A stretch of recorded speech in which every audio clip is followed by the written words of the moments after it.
আমরা ধীরে ধীরে এগিয়ে গেলাম। জল পড়ে মাটিতে হালকা প্রতিফলন করছে।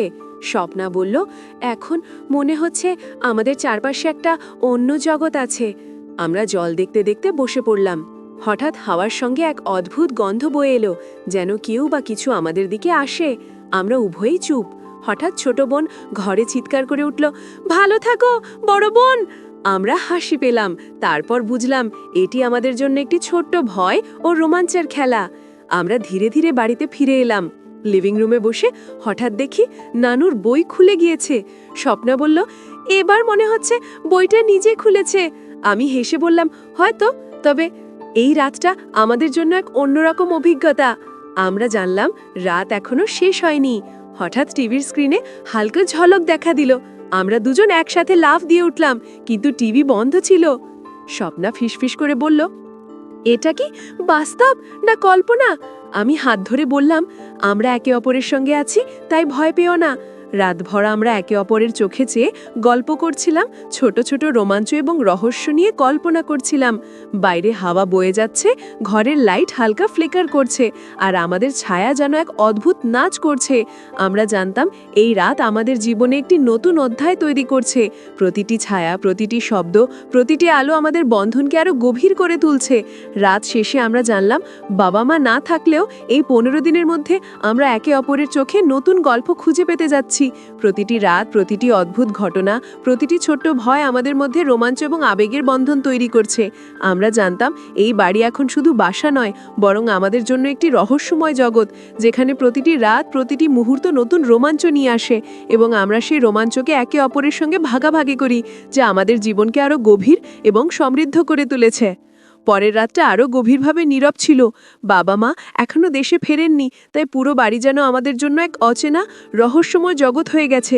আমরা স্বপ্নার সঙ্গে লিভিং রুমে বসে বাইরে থেকে ভেসে আসা হাওয়া, কুয়াশা আর দূরের ফোয়ারা দেখছিলাম। হঠাৎ মাটিতে পড়ে থাকা একটি ছবি বইয়ে চোখ পড়ল। স্বপ্না কৌতূহল নিয়ে তাকালো, এই ছবি আগে কি এমন অবস্থায় ছিল? আমি ধীরে ধীরে বইটা হাতে নিলাম, কিন্তু ঠিক তখনই হঠাৎ বাতি ফ্লিকার করতে শুরু করলো।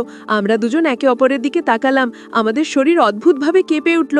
হঠাৎ ছোট বোন ঘরে চিৎকার করে উঠল, ভয় পেলাম। আমরা দুজন একসাথে হেসে বললাম, ভয় পাওয়ার কিছু নেই। কিন্তু সেই হেসেও আমাদের ভিতরে এক অদ্ভুত উত্তেজনা তৈরি করলো। হঠাৎ জানলার পাশ থেকে হালকা কণ্ঠশব্দ এলো। স্বপ্না ফিসফিস করে বলল, কেউ বাইরে আছে। আমরা দুজন একসাথে জানলার দিকে এগিয়ে গেলাম, কিন্তু বাইরে অন্ধকারের মধ্যে শুধু কুয়াশা আর গাছের ছায়া। হঠাৎ টেবিলের ওপর রাখা ফুলের গাছ হালকা দুলতে শুরু করলো। স্বপ্না চমকে উঠল, দেখছো, কেউ আমাদের কাছে এসেছে। আমি তার হাত আরো শক্ত করে ধরলাম, চুপ, ধীরে ধীরে দেখব। আমরা দুজন চুপচাপ বাইরে তাকালাম। হঠাৎ দূরের ফোয়ারা ঝলমল করলো, জল পড়ে মাটিতে প্রতিফলিত হয়ে অদ্ভুত আলো তৈরি করলো। স্বপ্না বলল, এখন মনে হচ্ছে আমরা এক রহস্যময় জগতে আছি। আমরা জল দেখছিলাম, হাওয়া বয়ে যাচ্ছিল, আর দূরের দূরত্বে কিছু অদ্ভুত ছায়া দুলছিল। হঠাৎ বাথরুমের দরজা নিজে নিজে খোলার শব্দ এলো। আমরা দুজন ছুটে বাথরুমের দিকে গেলাম, কিন্তু কিছুই দেখা গেল না। স্বপ্না ফিসফিস করে বলল, এটা কি সত্যি হচ্ছে না আমরা কল্পনা করছি? আমি বললাম, যা কিছুই হোক না কেন, আমরা একসাথে আছি, ভয় পাওয়ার কিছু নেই। আমরা দুজন হেসে জানলাম এই রাত আমাদের জন্য এক অন্যরকম অভিজ্ঞতা তৈরি করছে।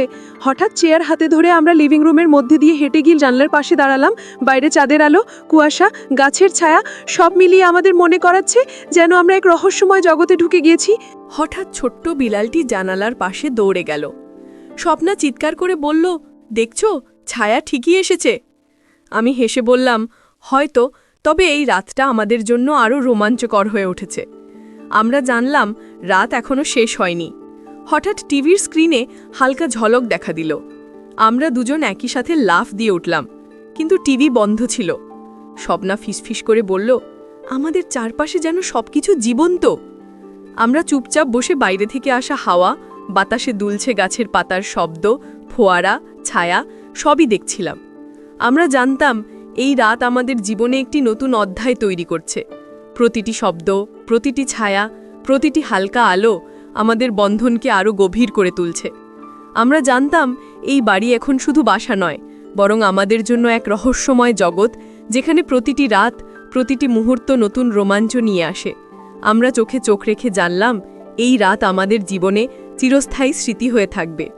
প্রতিটি মুহূর্ত আমাদের মধ্যে একটি নতুন বন্ধন তৈরি করবে এবং প্রতিটি অদ্ভুত ঘটনা আমাদের আরও কাছে নিয়ে আসবে। রাত যত গভীর হচ্ছে আমরা জানলাম আমাদের ছোট্ট পৃথিবী, এই ফাঁপা ফাঁপা বাড়ি আমাদের জন্যই এক নতুন জগৎ হয়ে উঠেছে, যেখানে প্রতিটি রাত নতুন রহস্য, নতুন উত্তেজনা আর নতুন রোমাঞ্চ নিয়ে আসে। আর আমরা সেই রোমাঞ্চকে একে অপরের সঙ্গে ভাগাভাগি করি, যা আমাদের জীবনকে আরও গভীর, সমৃদ্ধ এবং স্মরণীয় করে তুলেছে। পরের রাতটা আরও অদ্ভুতভাবে নীরব ছিল। বাবা মা এখনও দেশে ফেরেননি, তাই পুরো বাড়ি যেন আমাদের জন্য এক অচেনা, রহস্যময় জগৎ হয়ে গেছে। আমরা স্বপ্নার সঙ্গে লিভিং রুমে বসে বাইরে ভেসে আসা হাওয়া, কুয়াশা আর দূরের ফোয়ারা দেখছিলাম। হঠাৎ হালকা শব্দ হলো, যেন কেউ ধীরে ধীরে পায়ের আওয়াজে বাড়ির ভিতরে চলছে। স্বপ্না আমার হাত আরও শক্ত করে ধরল। আমরা চুপচাপ দাঁড়ালাম, চোখ বেয়ে তাকালাম। টেবিলের উপর রাখা ফুলের গাছ হঠাৎ দুলতে শুরু করল। স্বপ্না চিৎকার করে বলল, দেখছো, কেউ এসেছে। আমি ধীরে ধীরে এগিয়ে বললাম, ভয় পাওয়ার কিছু নেই, আস্তে ধীরে দেখি। আমরা ধীরে ধীরে রান্নাঘরের দিকে এগোলাম। হঠাৎ বাথরুমের দরজা নিজে নিজে খোলার শব্দ এলো। স্বপ্না পিছিয়ে গেল। আমি তাকে ধীরে ধীরে পিছনে টেনে বললাম, চুপচাপ থাকো, কিছুই হবে না। আমরা দুজন কাত হয়ে দরজার দিকে তাকালাম। হঠাৎ হাওয়ার সঙ্গে হালকা আলো ঝলমল করল, যেন কেউ ল্যাম্প বা লাইট হাতে হেঁটে যাচ্ছে। আমাদের হৃদয় কেঁপে উঠল, কিন্তু আমরা একে অপরের চোখে সাহস দেখালাম। হঠাৎ ছোট্ট বোন ঘরে এসে বলল, ভয় পেলাম। আমরা দুজন হেসে বললাম, ভয় পাওয়ার কিছু নেই। কিন্তু ভিতরে ভয় আর উত্তেজনার মিশ্রণ এক অদ্ভুত অনুভূতি তৈরি করল। আমরা জানলাম রাত এখনো শেষ হয়নি। হঠাৎ টিভির স্ক্রিনে হালকা ঝলক দেখা দিল। আমরা দুজন একই সাথে লাফ দিয়ে উঠলাম, কিন্তু টিভি বন্ধ ছিল। স্বপ্না ফিসফিস করে বলল, আমাদের চারপাশে যেন সবকিছু জীবন্ত। আমরা চুপচাপ বসে বাইরে থেকে আসা হাওয়া, বাতাসে দুলছে গাছের পাতার শব্দ, ফোয়ারা, ছায়া সবই দেখছিলাম। হঠাৎ জানালার বাইরে অদ্ভুত ছায়া দুলতে লাগলো। আমরা দুজন জানালা খুলে তাতালাম। চাঁদের আলো কুয়াশার সঙ্গে মিশে ছায়াকে আরও অদ্ভুত করে তুলছে। স্বপ্না বলল, দেখছো, এটা সত্যিই অদ্ভুত। আমি মাথা নাড়লাম, হ্যাঁ, কিন্তু আমরা একে অপরের সঙ্গে আছি, তাই ভয় নেই। আমরা জানলাম রাতটা আমাদের জন্য এক অন্যরকম অভিজ্ঞতা তৈরি করছে। প্রতিটি শব্দ, প্রতিটি ছায়া, প্রতিটি হালকা আলো আমাদের বন্ধনকে আরও গভীর করে তুলছে। হঠাৎ নিচের দিকে এক অদ্ভুত কণ্ঠস্বর এলো। আমরা দুজন একে অপরের দিকে তাকালাম, চোখে ভয় আর উত্তেজনার মিশ্রণ। স্বপ্না ফিসফিস করে বলল, আমরা কি বাইরে বের হয়ে দেখি? আমি ধীরে ধীরে বললাম, হ্যাঁ, তবে একসাথে। আমরা ধীরে ধীরে জানালা খুলে বাইরে নেমে এলাম।